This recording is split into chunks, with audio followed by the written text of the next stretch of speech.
Good morning बच्चों। हम पढ़ रहे हैं पार्ट 3 में हिटलर का उदय, और उसमें हम पढ़ रहे हैं नस्लवादी राज्य की स्थापना। नस्लवादी राज्य जो जर्मन मूल के लोगों में और अन्य नस्ल के लोगों में नस्ल भेद करता था ना, नाथसीवाद। नाथसीवाद का समर्थक कौन था? हिटलर।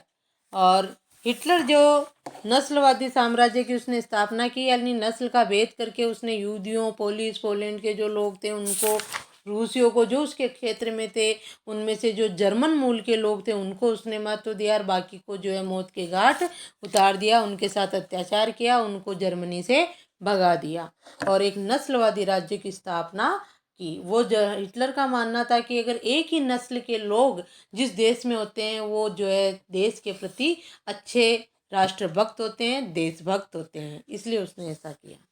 ठीक है, तो इसमें भी हमने थोड़ा सा पढ़ लिया था। अब हम इसमें यहाँ से पढ़ेंगे। पिछले वीडियो में हमने यहाँ से यहाँ तक पढ़ लिया था कि जो रूसी और पोलिश मूल के लोगों को भी मनुष्य से कमतर माना गया था। जब जर्मनी ने पोलैंड और रूस के कुछ हिस्सों पर कब्जा कर लिया तो स्थानीय लोगों को भयानक परिस्थितियों में गुलामों की तरह काम पर झोंक दिया और उन्हें इंसानी बर्ताव के लायक भी नहीं माना। उनमें से बहुत सारे बेहिसाब काम के बोझ और भूख से मर गए थे। कौन से? जो रूस के कुछ भागों पर जर्मनी ने अधिकार कर लिया था उस क्षेत्र के लोग, और पोलैंड पर अधिकार कर लिया था वो पोलिश मूल के पोलैंड के लोग हैं। उनके साथ जो है गुलामों से भी कमतर व्यवहार किया गया और उनसे 24 घंटे काम कराया जाता था, खाना भी पूरा नहीं दिया जाता था, इसलिए वो काम के बोझ और भूख से ही मर गए। अब देखो, ये बात तो थी रूसी और पोलिश मूल के लोगों की। अब देखो, नाची जर्मनी में सबसे बुरा हाल, यहाँ से पढ़ेंगे अपन। ठीक है, और वो वहाँ तक हम पहले के वीडियो में भाग 6 में पढ़ चुके हैं। देखो, नाची जर्मनी में सबसे बुरा हाल यहूदियों का हुआ। यहूदियों के प्रति नाचियों की दुश्मनी का एक आधार यहूदियों के प्रति ईसाई धर्म में मौजूद परंपरागत घृणा भी थी। देखो, ये जो जर्मनी लोग थे वो क्यों करते थे यहूदियों के साथ जो है ऐसा व्यवहार, वो क्यों करते थे? यहूदियों से उनकी दुश्मनी क्या थी कि वो जो यहूदियों के प्रति ईसाई धर्म में मौजूद परंपरागत घृणा थी उनकी। कि आपने सुना होगा ना, ईशा मसीह को जो है इस तरह मार दिया था, ऐसे दीवार पे लटका के कीले ठोक दिए थे, इसीलिए उनका इस तरह का चित्र आता था। तो इनका मानना था कि ये सब ईसा मसीह के साथ यहूदियों ने किया था। ये मानना किसका था? ईसाइयों का।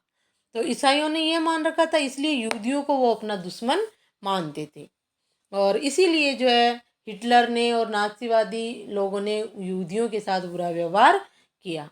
तो देखो शुरू से वापस, नाची जर्मनी में सबसे बुरा हाल यहूदियों का हुआ। यहूदियों के प्रति नाचियों की दुश्मनी का एक आधार यहूदियों के प्रति ईसाई धर्म में मौजूद परंपरागत घृणा भी थी। परंपरागत घृणा वही कि इन्होंने ऐसा किया, अभी आएगा भी आगे। ईसाइयों का आरोप था कि ईसा मसीह को यहूदियों ने ही मारा था, इसलिए जो है ईसाई यहूदियों से घृणा करते थे। ईसाइयों की नज़र में यहूदी आदतन हत्यारे और सूदखोर थे।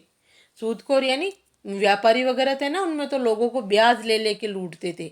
मध्यकाल तक यहूदियों को जमीन का मालिक बनने की मनाही थी। ये लोग मुख्य रूप से व्यापार और धन उधार देने का धंधा करके अपना गुजारा चलाते थे। ये व्यापार करते थे और लोगों को जो है धन उधार देते थे और उसका नापतना ब्याज लेते थे, ऐसे अपना गुजारा चलाते थे, क्योंकि ज़मीन का मालिक इनको नहीं बनाया जाता था। इसलिए वे बाकी समाज से अलग बस्तियों में रहते थे, जिन्हें गेटो यानी दड़बा कहा जाता था।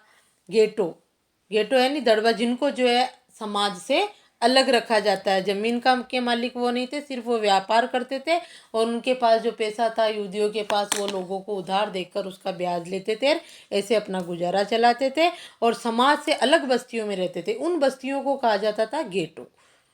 ठीक है, नस्ल संहार के जरिए ईसाई बार बार उनका सफाया करते रहते थे।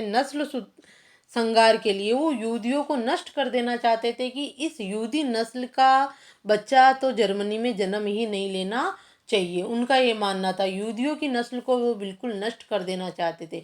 और उनका मुख्य कारण क्या था? वही परंपरागत की ईसा मसीह को इन्होंने मारा है यहूदियों ने। तो देखो, उनके खिलाफ जब जब संगठित हिंसा की जाती थी और उन्हें उनकी बस्तियों से खदेड़ दिया जाता था, जब तक संगठित हिंसा की जाती है ना सामूहिक रूप से, और उनको उनकी बस्तियों को खदेड़ दिया जाता था, लेकिन ईसाईयत ने उन्हें बचने का एक रास्ता फिर भी दिया हुआ था। ये धर्म परिवर्तन का रास्ता था। देखो ये क्या था कि उनके साथ बहुत अत्याचार होता था, बार बार सामूहिक अत्याचार होता था, संगठित रूप से उनकी बस्तियों को खदेड़ दिया जाता था, लेकिन एक रास्ता था कि अगर कोई यहूदी ईसाई धर्म ग्रहण कर ले तो उसके साथ जो है वो अत्याचार नहीं करते थे। ये रास्ता था बस धर्म परिवर्तन का रास्ता, कि वो यहूदी धर्म छोड़ के ईसाई धर्म ग्रहण कर ले। आधुनिक काल में बहुत सारे यहूदियों ने ईसाई धर्म अपना लिया और जानते बूझते हुए जर्मन संस्कृति में ढल गए। क्या करे बेचारे, अत्याचार होता था, अगर वो ईसाई धर्म ग्रहण कर लेते तो अत्याचार नहीं होता था, इसलिए जो है उन्होंने अपने आप को, यहूदियों ने जो है ईसाई धर्म में अपना लिया और जर्मन संस्कृति के अनुसार ढल गए। लेकिन यहूदियों के प्रति हिटलर की घृणा तो नस्ल के छद्म वैज्ञानिक सिद्धांतों पर आधारित थी। इस नफरत में यहूदी समस्या का हल धर्मांतरण से नहीं निकल सकता था। हिटलर की दृष्टि में इस समस्या का सिर्फ एक ही हल था। यहूदियों को पूरी तरह से खत्म कर दिया जाए। एक रास्ता निकाल रखा था धर्म परिवर्तन का, लेकिन ये भी हिटलर को पसंद नहीं था। हिटलर तो सिर्फ यही चाहता था कि यहूदियों को पूरी तरह से खत्म कर दिया जाए। वो छद्म वैज्ञानिक सिद्धांत जो अपन ने पढ़ा था ना, डार्विन का, वो सिद्धांत जो पढ़े थे, उस पर जो विश्वास करता था, तो वो यहूदियों को पूरी तरह से नष्ट कर देना चाहता था। सन 1933 से 1938 तक नाजियों ने यहूदियों को तरह तरह से आतंकित किया। उन्हें दरिद्र कर आजीविका के साधनों से हीन कर दिया और उन्हें शेष समाज से अलग थलग कर डाला।